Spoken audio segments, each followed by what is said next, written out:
Alors nous sommes arrivés aujourd'hui donc Daf même de Yivamot et nous sommes donc jeudi 20 Heshvan. Alors on a hier donc dépassé la moitié de la page, on est arrivé à la nouvelle Mishnah, Matnitin, donc Daf même de Yivamot. Matnitin la Mishnah enseigne Hacholes livimto harihu ke'ehad min ha'achin le'nahala. Celui qui fait Halitza, la Mishnah a dit il est comme un des autres frères pour l'héritage. Ça veut dire qu'il prend la même part que tout le monde. On va voir la Gemara donc ce que la Mishnah veut nous enseigner ici. Si maintenant, imaginons donc Reuven Shimon comme d'habitude, Reuven il est niftar, Shimon il a fait Halitza avec sa femme. Donc la Mishnah dit au début que Shimon il est comme un des autres frères pour l'héritage. Et si le père est vivant, si Yaakov il est vivant, évidemment comme le frère Reuven qui est niftar n'a pas d'enfant, la Mishnah a dit l'héritage il retourne chez Yaakov le père. Ok? Maintenant si maintenant quelqu'un il fait Iboum avec sa Yivama, donc Shimon il fait le Iboum avec la femme de Reuven, Zacha ben Chassim shel Ahiv, le Shimon lui il acquiert tous les biens de son frère Reuven, comme on a dit donc jusqu'à présent. Rabbi Yehuda Omed ben Kar ben Kar im yesham av nechassim shel av. Rabbi Yehuda lui dit non, qu'il fasse Iboum ou qu'il fasse Halitza, lorsque le frère donc Reuven meurt, les biens ils remontent chez le père Yaakov, nechassim shel av. Dans la mesure évidemment Yaakov il est vivant. Si maintenant Yaakov il est mort, donc on fait ce qu'on a dit. Alors donc la Gemara commence par la première idée. Quand on a dit celui qui fait Halitza, Shimon il fait Halitza, la femme de Reuven, il devient comme un des frères Lenahala. La Gemara dit Pshita, qu'est-ce que tu m'apprends ici? Il est comme les autres frères pour l'héritage. C'est-à-dire quand ensuite le père il va être niftar et donc ils vont partager tous la même chose. La Gemara dit pour l'instant on ne sait pas. Salkada Dechama, la Gemara dit non. Salkada Dechama na Halitza bimkom yibum chaima v'nishkol kullihu nirse kamash malan. La Gemara dit j'aurais pu penser que le Halitza ça remplace le Iboum, et donc c'est comme si qu'il a fait le Iboum, et donc c'est comme si qu'il prend tous les biens du frère, comme si qu'il a fait Iboum, comme Shmalan que non. C'est-à-dire, il t'apprend ici qu'en fait, il ne prend rien dans les biens de Reuven qui est niftar, ils vont partager tous les biens ensemble les autres frères. Ah, la Gemara dit, si c'est comme ça, c'est-à-dire que si c'est restrictif, il fallait dire au contraire, avec un langage de restriction, il ne peut être que qu'un comme des autres frères. C'est-à-dire, c'est ça où on veut donc le réduire. Alors que nous, on aurait pu penser qu'il prendrait les biens de frères aussi parce qu'il a fait ça comme si qu'il a fait. Bon, on te dit que non. Donc on est en train de le restreindre. Donc il fallait employer un autre mot dans la Mishnah. Et non, et là, c'est pour ça que la Gemara a dit non. Et là, ça, en vérité, on aurait pu penser on aurait pu penser que, puisqu'il a fait Halitza, et au lieu de faire Yiboum à son frère, et donc faire la mitzvah, alors nous, on va le punir, le sanctionner, que donc il perd cette partie-là, que non. Que si donc il ne fait pas Yiboum, il fait Halitza, donc les biens de Reuven reviennent dans l'héritage, et tous les frères partagent donc de façon identique. Après on a dit im yesh sham av, si il y a le père Yaakov est encore vivant, on a dit dans la première idée dans la Halitza les biens reviennent chez le père, c'est normal puisque Reuven n'a aucun héritier.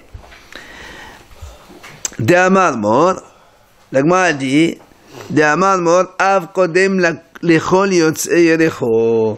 Le père, lui, est prioritaire par rapport à tous les autres frères descendants. Donc c'est pour ça que simplement, si Reuven meurt sans enfant, c'est Yaakov qui récupère, le père Yaakov qui récupère donc l'héritage. Maintenant la deuxième idée de la Mishnah. On a dit celui qui fait Yiboum, il se marie donc avec la femme de son frère, eh bien, donc dans la Tanakama il dit Zacha ben Chassim shel Ahiv, il acquiert donc les biens de son frère. La Gemara dit Ma'etam, quelle est la raison? Tout simplement parce que c'est marqué dans la Torah, Yakum Hashem Ahiu Amarahamana. La Torah dit Yakum Hashem Ahiu, le Yavam, donc il sera nommé sur le nom de son frère. Vaharekam. Et voilà, donc il a remplacé. Comme il y a marqué, il remplace son frère. Et donc il a remplacé son frère. Du coup, il prend son bien. Bien, Rabbi Yehuda Omer dans la Mishnah, il dit non. Même dans ce cas-là, les Chassim, ils viennent chez le père Yaakov. Amar Ola halacha ke Rabbi Yehuda. Ola, il dit là, la comme Rabbi Yehuda. Comme quoi, effectivement, que même dans le Hiboum, les biens retournent chez le père Yaakov. Bechen Amar Rabbi Yitzhak Nafcha, halacha ke Rabbi Yehuda. Il vient, Rabbi Yitzhak Nafcha aussi, il dit, la halacha comme Rabbi Yehuda. Be'amar Ola, v'itema Rabbi Yitzhak Nafcha, ma'itama de Rabbi Yehuda. Quelle est la raison de Rabbi Yehuda? Pourquoi Rabbi Yehuda dit que même quand il fait boum, les biens reviennent chez le père Yaakov? Dirtiv, parce que c'est marqué dans la Torah, Ve'haya bechor asher teled. À propos du boum, la Torah dit comme ça, Ve'haya bechor asher teled. Yichadeh Hashem Ahav Yisrael, comme ça la suite. Mais la Gemara dit, Kab bechor, comme un premier-né. Ma bechor en lo b'chayi ha'av, afhay nami en lo b'chayi ha'av. Comme la Torah, elle a comparé le Yavam comme le bechor, de la même façon qu'un enfant premier-né ne peut acquérir l'héritage que si le père meurt, là aussi, ce Yavam-là ne peut prendre les biens que si le père meurt. Mais si le père est encore vivant, donc du coup... L'héritage est au père. Ce qu'il a dit Rabbi Yehuda, l'héritage revient au père. Juste, alors la Gemara dit... Pour clarifier le cas, on a deux frères, un qui fait Yiboum, un qui meurt donc l'autre qui fait Yiboum, et l'héritage de celui qui est mort, il va d'abord chez le père. Exactement. C'est ça? C'est exactement ce que Rabbi Yehuda. C'est pas sûr. Alors la Gemara dit dans ces cas-là, si tu compares le Yavam avec le Bechor, Ima Bechor notel Pishnaim lechad metata'av, Afhay notel Pishnaim lechad metata'av. Alors dans ces cas-là, si tu considères le Yavam comme un premier-né, alors quand après le père il va décéder Yaakov, alors on va donner à ce Yavam le double de part, comme un Bechor, puisque le Bechor il prend le double. Alors la Gemara dit non. Midé yakoum al shem aviou ketiv, yakoum al shem ahiv ketiv, et là al shem aviou. La Gemara dit non. Il n'y a pas marqué il va remplacer le père, il va remplacer le frère. Et le frère, c'est une part, c'est pas deux parts. Donc il ne prend pas comme un double. Alors la Gemara dit très bien. Ema hicha dilekaav. La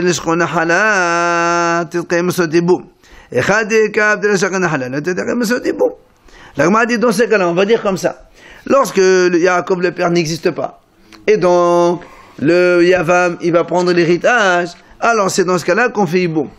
Mais si il y a le père Yaakov et le frère ne prend pas l'héritage de son frère, alors on va dire dans ce cas-là, il n'y a pas de mitzvah Yiboum.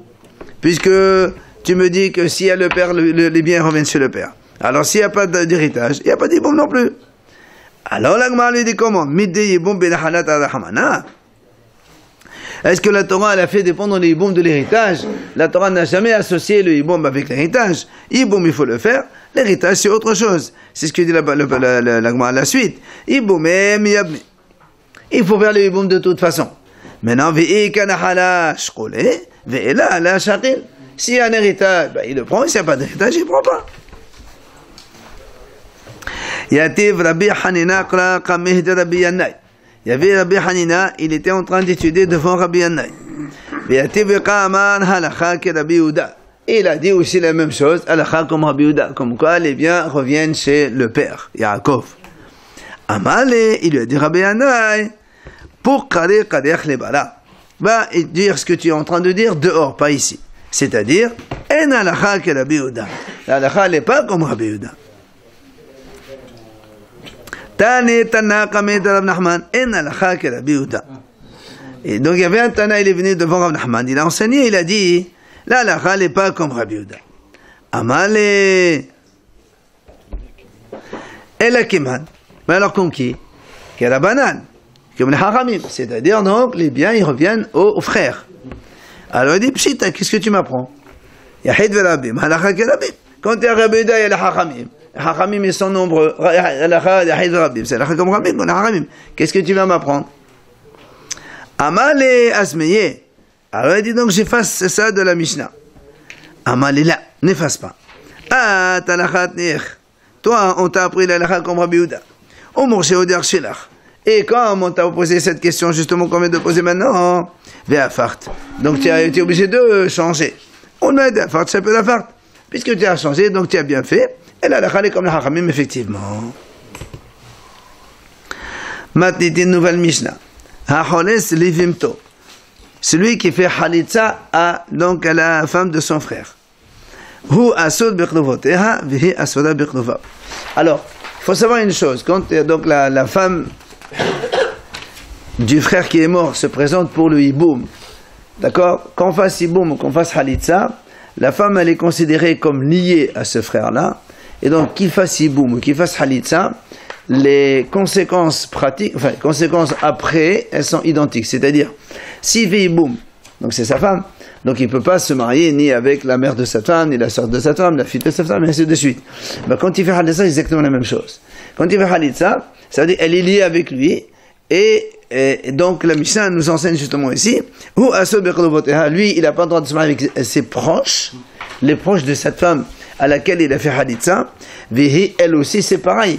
Elle aussi, elle est liée à lui, et elle ne peut pas se marier avec les proches de ce monsieur. Et la Mishnah va nous détailler maintenant les cas. Jusqu'à qu'il meure. Évidemment. Si par exemple elle meurt, après les autres redeviennent permis. Absolument. Alors il nous donne la liste ici. Le monsieur donc qui a fait halitza, il est interdit de se marier avec, pardon, Be'imma, la mère de cette femme-là. Ou Imma, ou la grand-mère de celle-là, de sa femme, de cette femme halitza. Ou Aviha, sa grand-mère paternelle. Ou Vevita, ni sa fille non plus. Ou Vevat Beta, ni la fille de sa fille. Ou Vevat Bina, ni la fille de son fils. Ou Va'achota bezman shehi qayemet, ni avec sa sœur quand elle est encore vivante. Ve'ahin mutarin. Ce que tu as dit tout à l'heure, que si elle meurt, il peut épouser sa mère, non, c'est pas vrai. Mais c'est un deux comme ça. Et que quand la sœur, si elle meurt, on peut épouser sa sœur, mais les autres restent toujours à Erva. Ve'ahin mutarin. Mais les autres frères de Shimon, évidemment, si Shimon, lui, il a fait halitza à cette femme-là, donc les autres frères, Lévi, Ouda, Issachar, ainsi de suite, eux, ils peuvent se marier avec les proches de cette femme sans aucun problème, parce qu'ils ne sont pas liés avec elle. Maintenant, Vihi, cette femme halitza, dans l'autre sens aussi, c'est pareil. Asouda be'aviv, elle ne peut pas se marier avec le père de ce monsieur qui lui a fait la halitza. Ou aviv, né avec le grand-père. Ou vivno, né avec le fils de ce monsieur. Ou ven beno, né le fils de son fils. Be'ahi, ni son frère. Évidemment, quand une femme elle fait halitza avec un, elle ne peut plus se marier avec les autres frères. Donc elle devient interdite à tous les frères. Ou ven ahi, aussi le fils de ce frère-là. Enfin, la Mishnah nous enseigne un principe. Mutar Adam biqrovat sarat halusato ve'asud besarat qrovat halusato. Il y a un petit peu de jeu de mots là, mais il faut bien donc être précis. Et on a le droit, Mutar Adam biqrovat sarat halusato. Il a fait une halutza. On prend le cas Reuven, toujours Shimon. Reuven était marié avec Léa, d'accord, et il avait une autre femme qui s'appelle Hannah par exemple. Donc, Reuven, il est mort. Shimon, il a fait halitza, d'accord, avec Léa. Quand il a fait halitza avec Léa, automatiquement, Hannah, la rivale, elle est interdite, c'est la même chose. Maintenant, si la rivale, elle a une sœur ou une parente comme cela, le fameux Shimon peut se marier avec celle-là. D'accord? C'est la halutza qui est interdite, la tsara elle est interdite, mais la parente de la tsara elle est permise. C'est ce qu'on dit. Mutar Adam biqrovat sarat halusato. Par contre, regardez la suite. Asur besarat qrovat halusato. Mais si Reuven, si Shimon il fait la 2 secondes s'il te plaît. Asur besarat qrovat halusato. Donc, on prend les mêmes cas. Reuven, Shimon. Shimon, il a fait une halitza à Léa. Oui. Maintenant, Léa, elle a une sœur qui s'appelle Rachel. Donc, évidemment, si on fait halitza à Léa, on ne peut pas se marier avec Rachel non plus. Mais, si Rachel, elle est mariée avec quelqu'un, Et après, Shimon ne peut pas se marier avec ni Rachel, ni la rivale de Rachel. Vous avez vu? Donc, la tsara elle-même, on peut se marier avec sa parente, mais la tsara de la parente, on ne peut pas se marier avec elle. Donc, on a une femme haloutza, c'est une unité. Haloutza, donc il a fait halitza. Après, on a la tsara de la haloutza. L'approche, on a le droit, mais la parente de la haloutza, sa rivale, on n'a pas le droit. D'accord? Il faut prendre le schéma, en fait, ce qu'on a dit Reuven Shimon, et là on rajoute une femme extérieure. Alors, Gemara, Ebayalehu, la Gemara pose une question. Gazro shniyot bahalutza, ola. Vous vous rappelez, on a dit donc, quand on a fait la première Mishnah, on a vu il y avait 15 cas de Adayot. La mère, la grand-mère, la fille, petite fille, ainsi de suite. Après, on a rajouté dans page Kaf, Aleph, on a dit les shniyot. Vous vous rappelez les secondes? Les secondes, la Mishnah a dit comme ça, c'est la grand-mère, maternelle ou paternelle, la femme du grand-père, la femme du grand-père, la femme de l'oncle, etc. Ou bien la kalla du fils, et ainsi de suite. On a rajouté donc les secondes que les hachamim ont interdit, qui ne sont pas marquées dans la Torah. Alors, maintenant, la Gemara dit comme ça. Dans les erva, les vrais, on a interdit les shniyot. D'accord? Maintenant, la Gemara dit comme ça.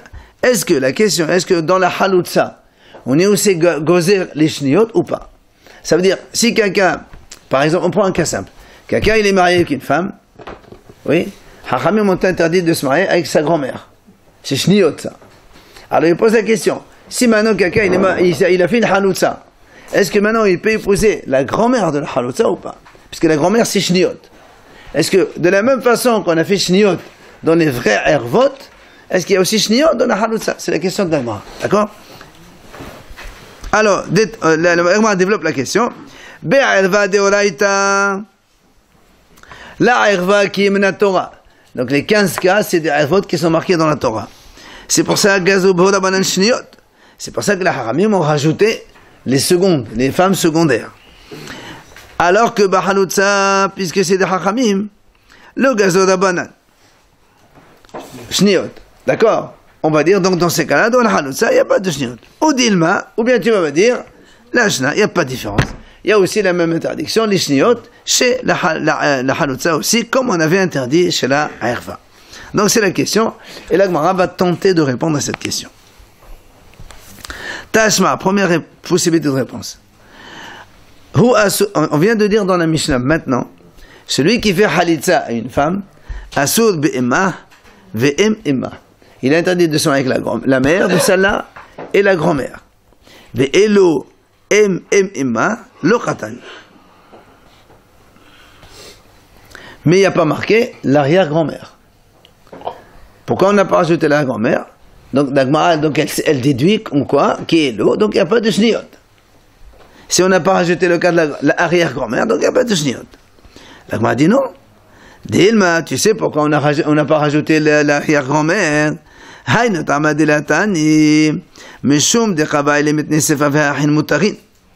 Parce que comme dans la Sefa, dans la Mishnah on a dit voilà, ce monsieur-là, il n'a pas le droit de se marier avec la mère de Haloussa, ni la grand-mère, paternelle, maternelle, ni sa fille, ni sa petite fille. Après on a dit, ni sa sœur. Et après on a dit dans la Mishnah, mais les frères, ils sont permis de se marier avec tout cela. La Gemara dit comme ça. Si tu dis, si dans la Mishnah on a rajouté l'arrière-grand-mère,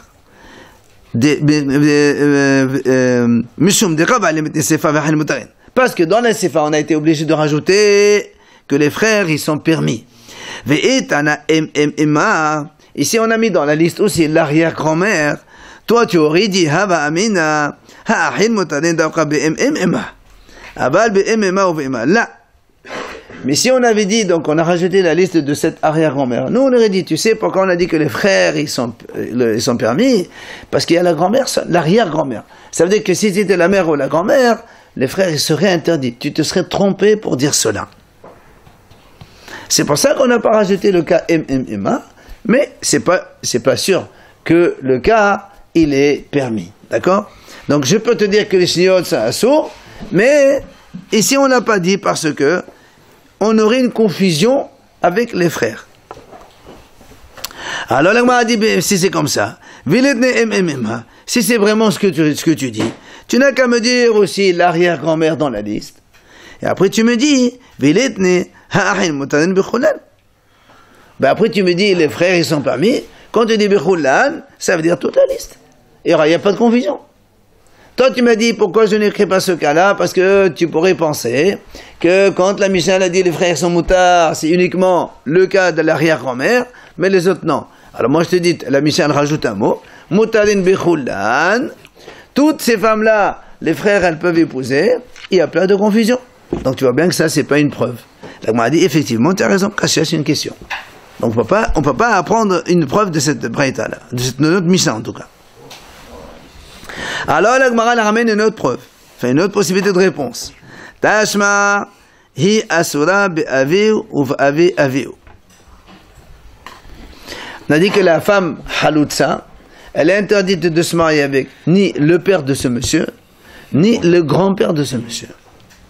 Alors la Gemara dit, tu vois bien, katanemeha avi aviu. Or, le grand-père, il fait partie des shniot. Donc, et pourtant, c'est marqué un sourd. Maïla ou mishum honetz, dehavi alek kalat beno. La Gemara dit, pourquoi dans la Mishnah on interdit ça? Pourquoi on interdit le grand-père? Parce que cette femme-là, par rapport au grand-père, c'est quoi? C'est la kala de son fils. D'accord? Ben oui, le grand-père, le père, et le fils qui s'est marié avec, enfin, qui a fait Halitza avec celle-là. Donc tu vois bien que, Kallat Beno, nous on a vu, ça fait partie des Shniot aussi. Alors donc tu vois bien que le Shniot, c'est interdite même si c'est Halitza. Tu l'appelles Kala même si elle a fait Halitza? Oui. Ah ben c'est une Kala quand même. Alors c'est pour ça que la Gemara a dit non, monsieur, tu n'as pas compris. Là, Meshum Mitna de avec Kallat Beno. Il a dit non. Parce que le grand-père, c'est vrai que le Holetz, c'est son petit-fils. Mais celui qui est mort aussi, c'est son petit-fils. Parce que c'est deux frères.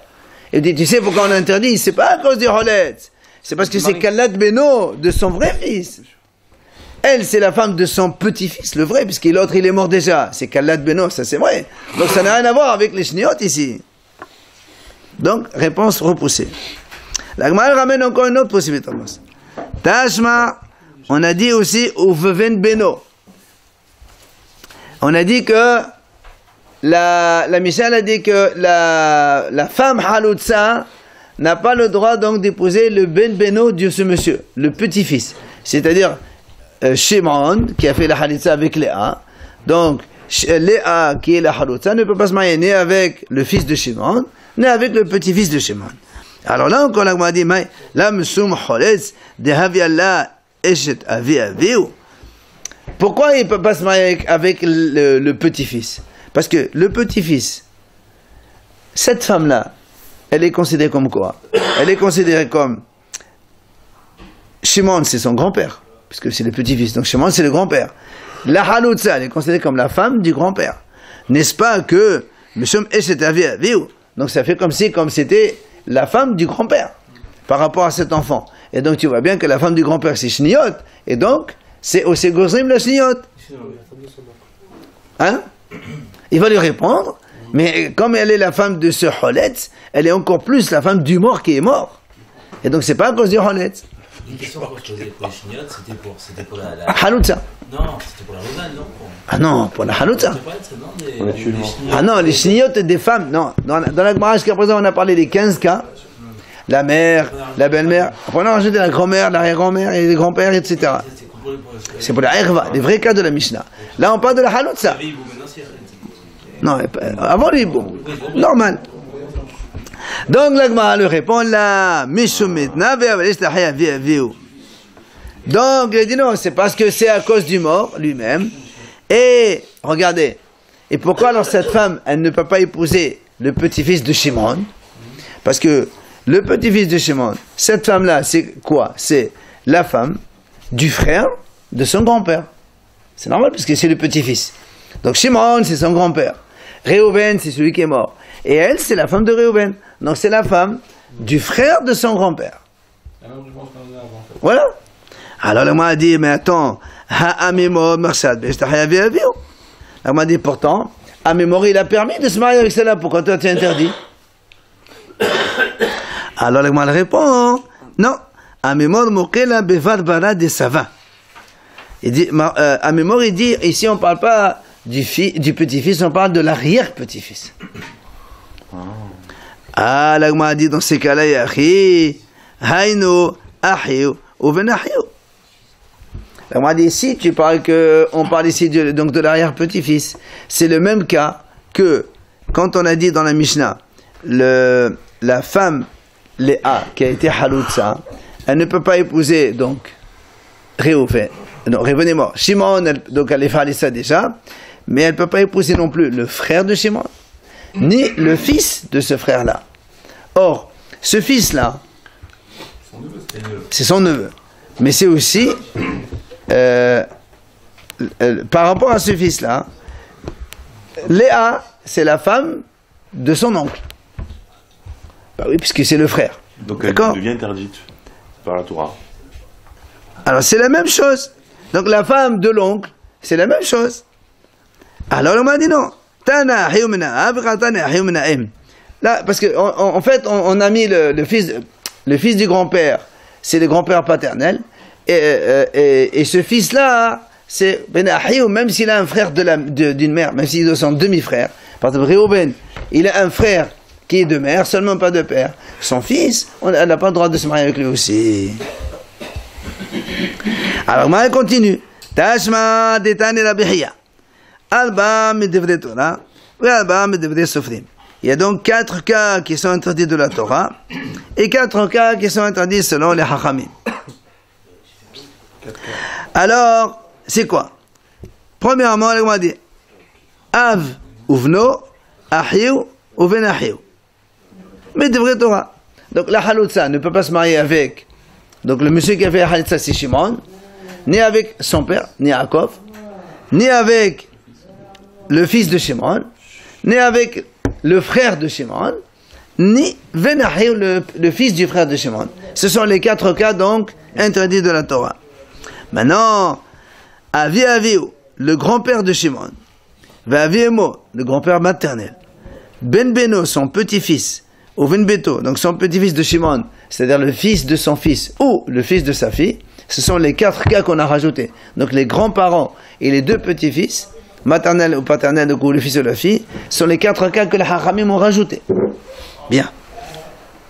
L'Agma a dit, mais des vrais souffrants.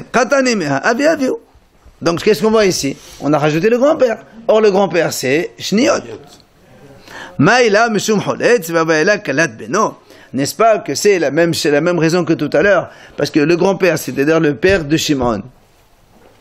Le grand-père, le grand-père de Shimon. Pourquoi on a dit la femme Haloutsa, elle ne peut pas épouser?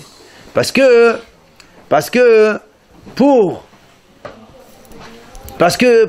le grand-père de Shimon, cette femme-là, c'est quoi? C'est la femme de son petit-fils, Kalat Beno. D'accord?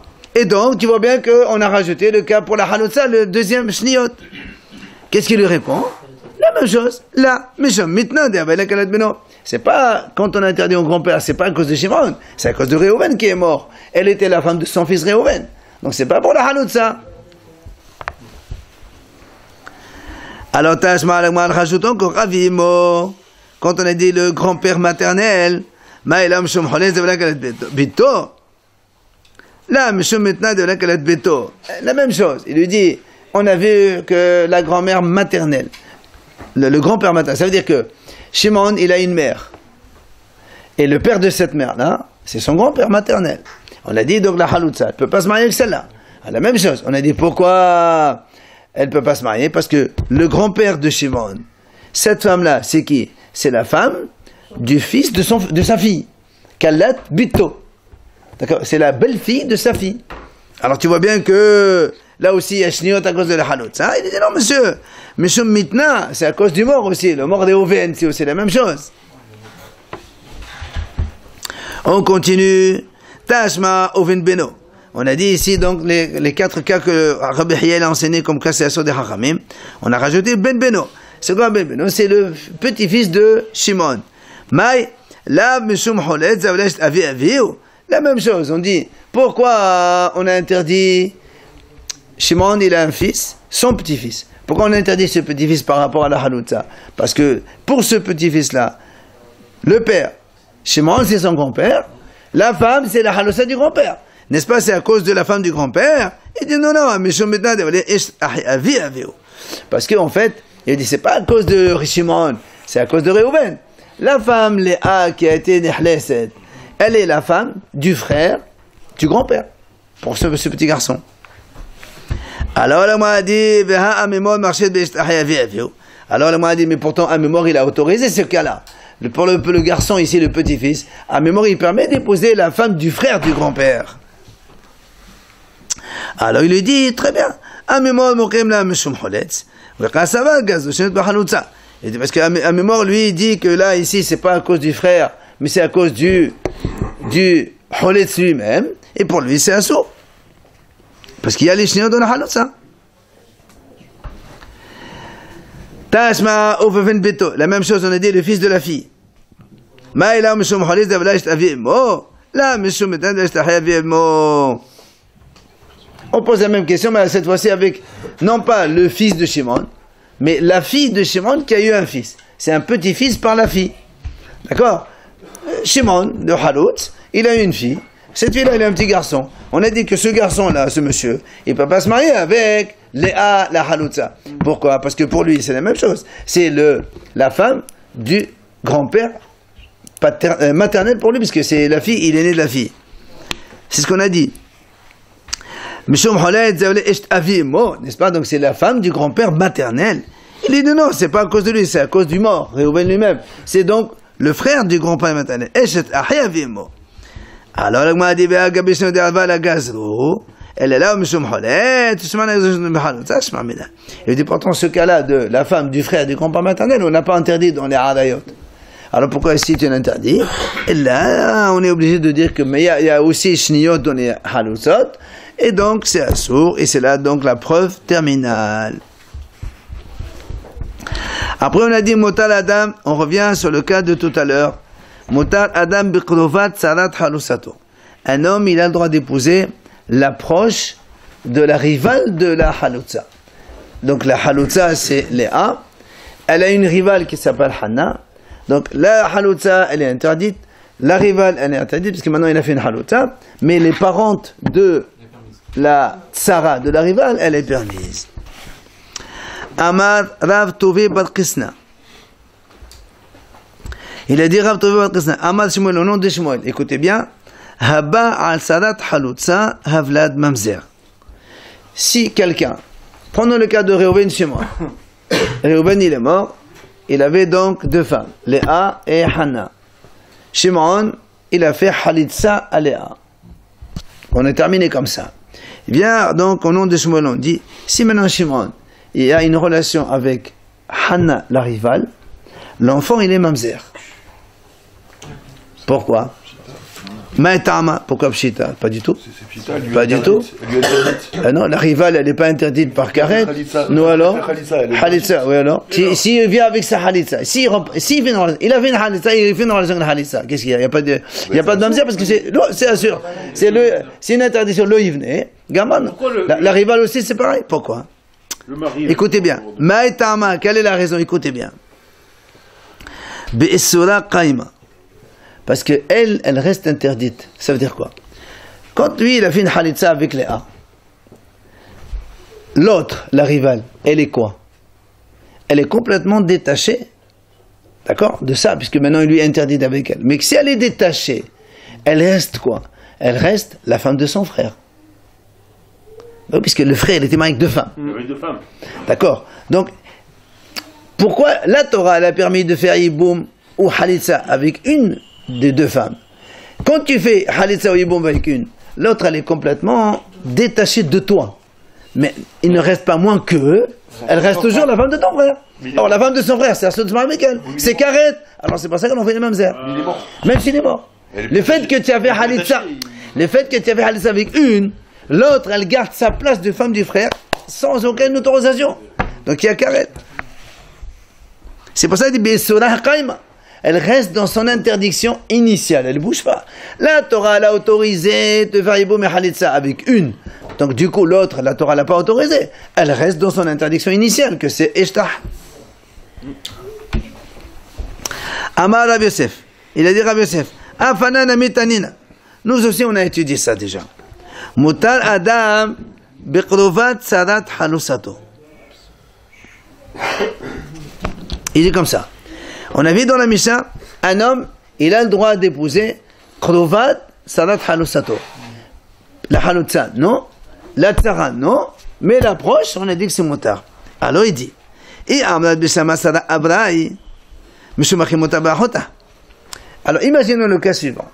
Donc, toujours Réhouven, il était marié avec Léa et Hana. Shimon, le frère. Réhouven, il meurt. Shimon, il fait Halitza avec Léa comme d'habitude. Mais on a dit, évidemment, quand il fait la Halitza avec Léa, il n'a pas le droit d'épouser Hana non plus, mais on a le droit d'épouser, par exemple, la sœur de Hana. Imaginons la sœur de Hana, ok? Alors, on a dit comme ça. Si tu dis que la Tsara Abraï, si tu dis que la rivale, donc c'est cette fameuse Hana, elle est complètement détachée maintenant de la Halitza, c'est pour ça qu'on peut épouser sa sœur.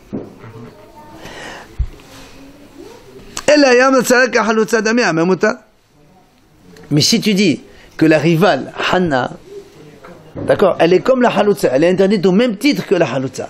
Dans ces cas-là, on ne peut pas épouser sa sœur. Parce que la sœur de la Halutza, elle est interdite, comme la Halutza elle-même. Donc tu vois bien que si on a permis la Krova, comme la Mishnah l'a dit, on a permis l'approche de la rivale, donc la sœur de Hana. Pourquoi? Parce que Hana, elle est complètement détachée du système. Du coup, je sais pas, parce qu'elle reste toujours. Quel est son titre, cette femme-là? C'est la femme du frère. Elle n'a pas d'autre titre. C'est la veuve du frère. Ouais. La femme du frère, et on n'a pas le droit d'aller. On va me dire, c'est Karet. Donc si quelqu'un y va avec elle, il est Haïb Karet. Et donc le petit, il est Mamzer. Donc on a déduit ça d'un autre enseignement. Alors, l'Agma a dit, si c'est ça, si on dit ça, est-ce que alors ça va être une question contre Rabbi Yohanan? Pourquoi? Qu'est-ce qu'il a dit? De Amar, Rabbi Yohanan a dit comme ça. Ben hu ben ahin, en hayavin, lo al halutza karet, velo al salata karet. Rabbi Yohanan lui dit non. Que ce soit le frère, celui-là Shimon, ou les autres frères, s'il a fait une halutza, et après il fait une relation avec la halutza, il n'y a pas de karet. Et même, Rabbi Yohanan il dit, c'est ça notre problème à nous, même s'il fait une relation avec la rivale, Rabbi Yohanan dit, il n'y a pas de karet. Alors que nous, on vient de dire maintenant, s'il fait une relation avec la rivale, le petit, il est mamzer. S'il est mamzer, c'est qu'il y a mita ou karet. Donc, question contre Rabbi Yohanan. À partir de notre Mishnah, parce qu'on a déduit dans la Mishnah la même chose. Amal Rabbi Yohanan, v'tisbera achot halusat deoraita. ואמר יש לקיש כאן שנה רבי אחות גדושה מדברי תורה, אחות חלוסה מדברי סופרים. Rabbi Hanan y répond. Il dit, qu'est-ce que tu crois? Que Ahot Halutza, la sœur de la Halutza, toi tu crois que c'est Minatora. C'est pour ça que tu penses qu'il y a Karet. Je dis, Rish Lakish, il nous a dit, Kan Shana Rabbi, Rabbi il a enseigné, Ahot Gerusha Medivre Torah. La Torah elle dit, c'est assuré qu'un homme il se marie avec la sœur de sa femme, même s'il la divorce, dans la mesure où elle est vivante. Par contre, Ahot Halutza Medivre Sofrim. Mais si quelqu'un il épouse la sœur de la Halutza, c'est vrai que c'est assourd, mais c'est des Hachamim seulement. Donc du coup ici, il n'y a pas de karet. Donc c'est pour ça que Rabbi Hanan il te répond. Donc ça, moi je sais pas, il n'y a pas un problème pour moi. D'accord? C'est là où l'Agma a dit, Maïshnahai ou Maïshnahai. Pourquoi on a dit dans la Mishnah, vous vous rappelez qu'on a dit, un homme il a le droit d'épouser l'approche de la rivale de la Halutza, mais il n'a pas le droit d'épouser la rivale de l'approche de la Halutza. Vous avez compris? On a dit dans la Mishnah, Motar Adam biqrovat sarat halusato, l'approche de la rivale de la Halitza, comme on prend l'exemple de tout à l'heure, Léa, Hana. Léa c'est la Halutza, Hana c'est la rivale de la Halutza.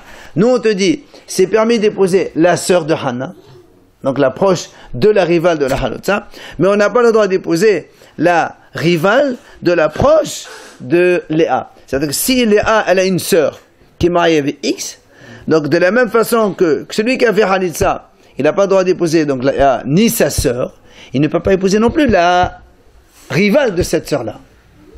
Quelle est la différence? Pourquoi on permet la proche de la rivale, mais on interdit la rivale de la proche?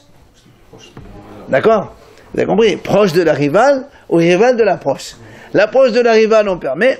La rivale de la proche, on interdit. Quelle est la différence? La Gemara nous répond, on termine comme ça. La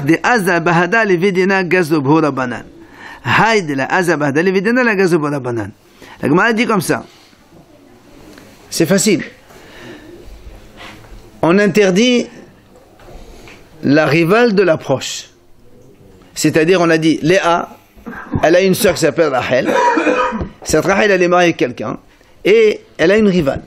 Elle s'appelle, par exemple, je sais pas moi, Shoshana. Allez. Donc, on a dit, dans ce cas-là, c'est assourd. Pourquoi c'est assourd? La Gemara dit, parce que quand Léa, elle va faire la halotza au Beddin, en général, elle ne va pas toute seule. Qui elle prend avec elle? Sa sœur. La plus proche, c'est sa sœur. Les sœurs, ils sont proches.